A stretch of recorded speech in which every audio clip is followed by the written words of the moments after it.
Shalom, shalom, Yaladim. I'm here to talk to you today and give you a little analysis onto the first part of Yarei V'Al, the most interesting sugya that we learned all year. The sugya of Yarei V'Al deals with a very controversial topic. The topic is controversial because no one likes dying. And in Yarei V'Al, the rabbis say you gotta die rather than violate one of the big three. Now, our situation in the Gemara begs the question, because it starts off with the case, with the story of our boys sitting in Beit Nitzeh and Lud. So what did they do before, they had the meeting in Lud? There are a whole bunch of possibilities. Maybe they did what the decree said, just it wasn't really formalized the way it was once the decree was made. Maybe people just died for everything. Maybe people didn't die at all and just transgressed a whole lot of averas, and that got the rabbis real mad. And as a result, they set up the decree of only dying for the big three. Of only dying for the big three. There's a lot to say about that, but that's pretty much what I'm going to leave it at, just to let you ponder, because we're not really so sure. But it's very interesting to think of the possibilities and what led up to and what caused the need for this formal decree. I also like to think that the house of Beit Nitzeh was the place to be, because they came up with this decree along with many other cool things at his house. And it's always on the second floor.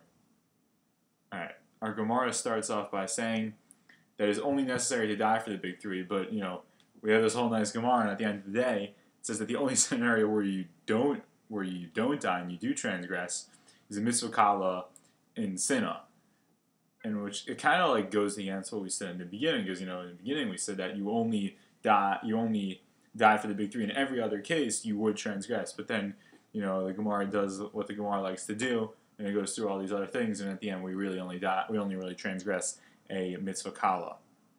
So what does this say about the status of the big three? And what does this say about our decree that the rabbis made? Is that a serious? In my mind, it kind of makes it seem a little less serious, because maybe the rabbis had this really cool decree, but now it just pretty much got taken away by the maskana of our Gemara. All right.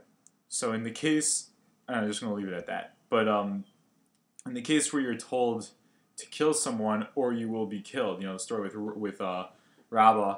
And the guy and the guy with Miyeh Mardidomos Didach Sumak Tfei. So that whole interesting case. What if you know that the guy you killed is a Rasha? What if you just know he's a horrible guy, he does a lot of bad stuff, he's not a good yid? So what do we do? Is that sufficient evidence that your life is more valuable than his, and that you should kill him because the world's better without this Rasha? Can you take his life just because he's a bad guy? I don't know. I think that's a tough question to ask, is who are we to say that, oh, he's bad? Because, we often like to think of ourselves as really good people, when in reality we aren't necessarily. So, I don't know. I don't like to think of it like that. Another question we can ask in this situation is, why doesn't Rabbah just respond saying that you must die because murder is one of the big three? Why does he have to go saying, getting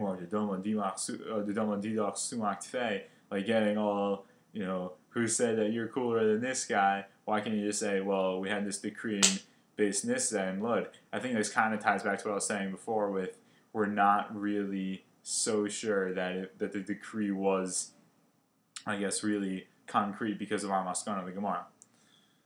Alright, the Chumrat HaAvera. It has an effect. The more severe the Avera, the higher the stakes are. Right? Just think of it like that, the severity of the Avera. That's where it comes into play. But it also comes into play with, as I said before, in mitzvah kala, you only transgress for a mitzvah kala. And so if the Avera is so insignificant, so not severe, then you can transgress. So the Chumrat HaAvera really does come into play in our situation here. So clearly both Kiddush Hashem and Chumrat HaAvera are applicable to the case of Yarei V'Al, because the main reason we die, instead of transgressing with the big three, is so we can make a Kiddush Hashem and not a Chilul Hashem. And it seems like, a lot of what we said, we extensively, the Gemara uses the pasuk V'nitashti b'toch b'nei Yisrael. So just that's something to think about. Also, the severity of the Avera is a huge factor in the outcome of the situation. If it's a mitzvah kala in private, then you do not have to then you do not have to die. And if it's any more severe, then you must die on your transgress. Just to reiterate what I said before. Okay, what does this mean to us today? Because that's what we like to do. We like to connect the Gemara to today to make it relevant and cool. So, we think, our group, me, Dave, and Aaron, we think the sugya can be applicable. Although, hopefully it doesn't. Hopefully we don't need for it to be applicable. It can be applicable. Like theoretically, if a Jew was being held hostage in a place where they made the hostage, bow down to an idol and say, he is God, like this idol is God, I guess we would have to say that this guy's got to die, according to the Gemara. It's a pleasure learning with you guys. I wish you a great future in your learning.